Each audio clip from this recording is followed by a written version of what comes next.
এই গল্পটি সম্পূর্ণ কাল্পনিক, তবে এতে থাকা হিংস্রতা, মানসিক চাপ, রক্তপাত এবং অতিপ্রাকৃত ঘটনার বর্ণনা কিছু দর্শকের জন্য অস্বস্তিকর বা আতঙ্কজনক হতে পারে। বিশেষ করে হৃদয় দুর্বল, শিশু দর্শক এবং মানসিকভাবে সংবেদনশীল ব্যক্তিদের এই গল্প শুনতে বা দেখতে নিরুৎসাহিত করা হচ্ছে। এই গল্পের উদ্দেশ্য শুধু বিনোদন, ভয়ের অনুভূতি সৃষ্টি এবং লোককথার ঘেরাটোপে একটি সাইকোলজিক্যাল থ্রিলার পরিবেশন করা। এটি বাস্তবতার প্রতিফলন নয়। নিজের বিবেচনায় শুনুন, দেখুন। আপনি প্রস্তুত তো?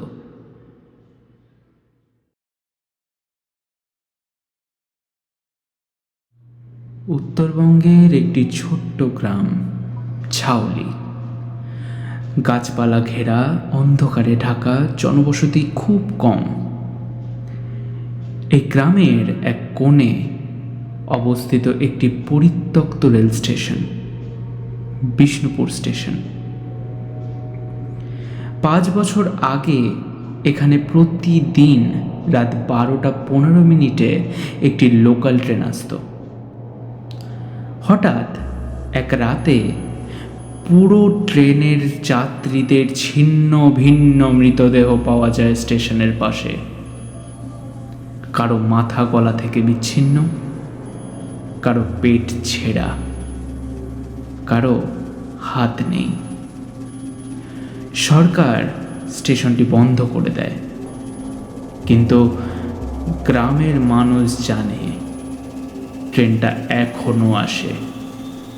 তারা বলে, শেষ ট্রেন, কেউ ওঠে না, আর যারা ওঠে আর ফেরে না।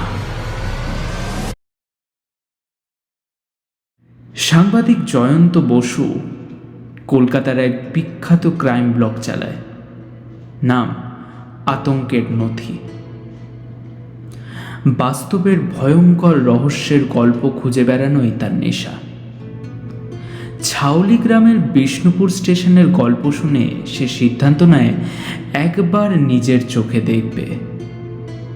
গ্রামের প্রবেশ মুখে এক বৃদ্ধ তাকে থামিয়ে বলেন, তুই দেখতে চাস? দেখ, তবে কিছু দেখলে মনে রাখিস, এই ট্রেন ছাড়ে না কাউকে। চাপে তুই আর তোর মাংস পড়ে থাকবে রেল লাইনের পাশে।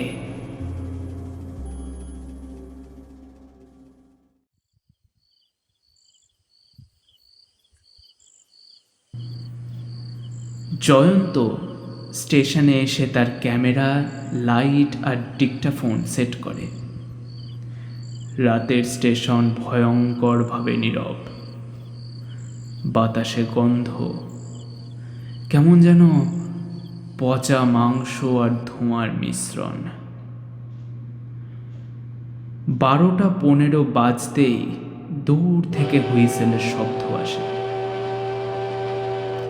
দূর থেকে দেখা যায় এক ধোঁয়া ঢাকা ট্রেন ধীরে ধীরে এগিয়ে আসছে।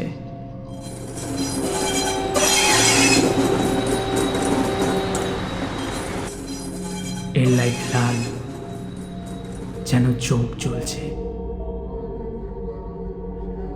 দরজা নিজে থেকেই খুলে যায়। ভিতরটা অন্ধকার, কোনো শব্দ নেই, শুধু হালকা কান্নার আওয়াজ আর ফিসফাস।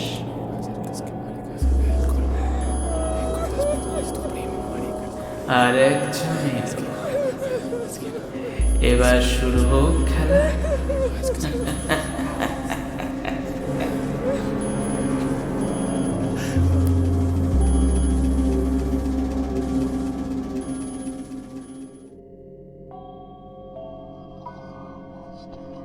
জয়ন্ত ট্রেনে উঠে পড়ে।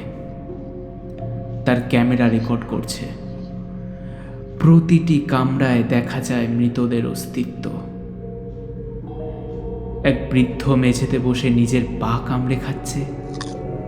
এক মহিলা ছাদে উল্টো ঝুলছে, মুখ ফেটে গিয়ে ঠোঁট ঝুলে পড়েছে।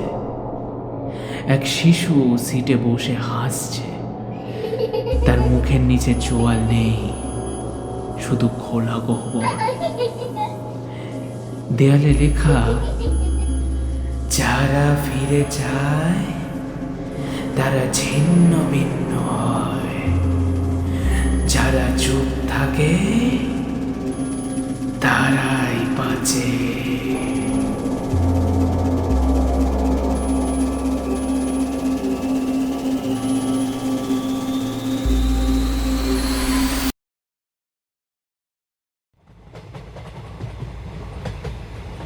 জয়ন্ত একটা দরজা খুলে দেখে ভিতরে একটা কামরায় লাল কাপড়ে মোড়া অঙ্গ প্রত্যঙ্গ ঝুলছে, হাড় কাটা, মাংস ছেঁড়া, যেন কেউ কষাইখানা বানিয়েছে। জয়ন্ত হঠাৎ চমকে ওঠে, পেছন থেকে কেউ বলছে, তোর কলম চলে, এখন তোর হাড় কেটে লিখবি।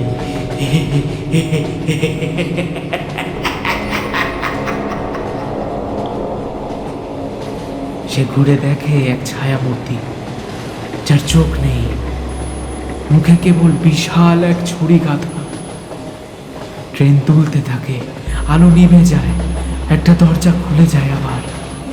এবার ট্রেন থামে এক অদ্ভুত স্টেশনে। স্টেশনটার নাম রক্তধারা।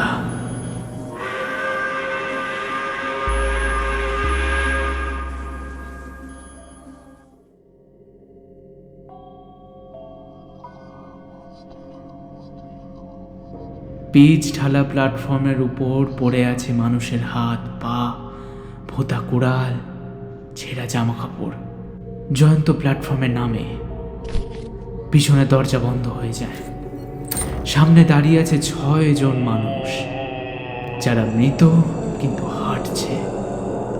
তাদের চোখ নেই, জিভ ঝুলছে, পেট খোলা, ভেতর থেকে কেঁচো বেরোচ্ছে।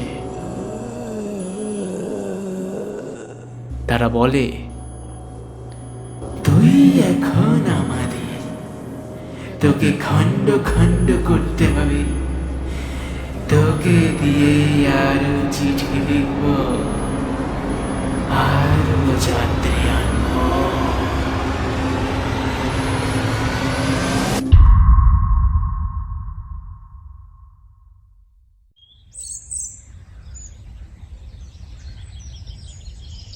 পরদিন সকালে গ্রামের লোক স্টেশনের কাছে খুঁজতে যায়। তারা কিছুই পায় না, শুধু একটা ক্যামেরা। ভিডিও চালালে দেখা যায় জয়ন্ত দৌড়াচ্ছে ট্রেনের ভিতর, আর তার মুখে শুধু একটাই কথা, আমি শুধুই দেখতে এসেছিলাম, কিন্তু কিন্তু ওরা ওরা আমার চোখ দিয়ে দেখতে চায়, ওরা আমার চোখ দিয়ে দেখতে চায়। শেষ ভিডিওতে দেখা যায় ট্রেনের সিটে জয়ন্তের ছিন্ন মাথা রাখা, আর দেয়ালে লেখা, পরবর্তী রিপোর্টার চাই, সাহসী হলে এসো।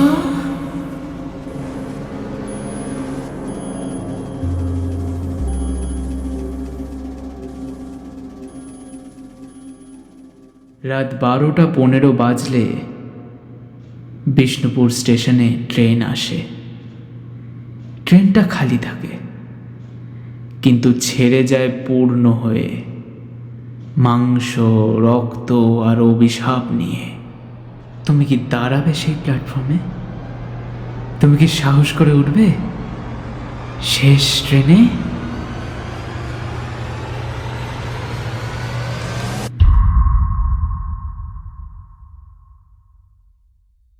তাহলে কেমন লাগলো আজকের গল্প? ভয় ছিল? কথার কথাকে সাবস্ক্রাইব করতে এবং ফেসবুকের পেজটিতে লাইক করতে ভুলো না। যদি তোমার জীবনে এরকম হরর টাইপের কিছু ঘটে থাকে তাহলে হোয়াটসঅ্যাপে মেসেজ করতে ভুলো না, কিন্তু হতে পারে পরের গল্পটা তোমারই হলো। সবাই ভালো থেকো, সুস্থ থেকো আর ভয়ে থেকো।